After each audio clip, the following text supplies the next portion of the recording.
how in the world do you get 7% on every single buyer that you work with? So what we do is find out what that client's looking for. Area, price range, neighborhood, school district, gotta have a fenced yard, whatever it is. And we have a proprietary marketing piece, i.e. postcard, that works really well. And we mail that out to that neighborhood with USPS, United States Postal Service. They have a program called EDDM. Costs us 19 cents a house in postage. So we can send to hundreds and hundreds of them for next to nothing.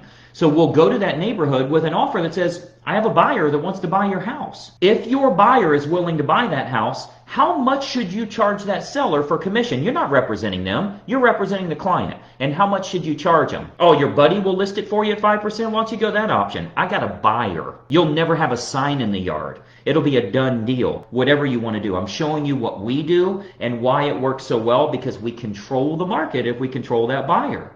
Hey, I hope you got a lot of value out of that training video, and we've got a lot more in store for you as well. I want you to subscribe to this channel so we can help you to grow your real estate business. There's nothing more important than generating more closings for yourself, and I'm going to show you exactly how to do it. What I want you to do is subscribe to this channel. If you don't have an account with YouTube, you can set one up for free right now. Just click the little button to set up an account. You can then subscribe to this channel, and then I want you to ring the bell. That's going to notify you every single time a new video is posted to help you in closing more real estate. Now, most importantly, I want you to check the description in this video that you're watching right now. Look down in that description. There's lots of specific training that you can do right now, totally free, to get you closing more real estate. Lots of great ideas, techniques, marketing tools that you can utilize. Check it out in the description right now, and we'll see you in the next video.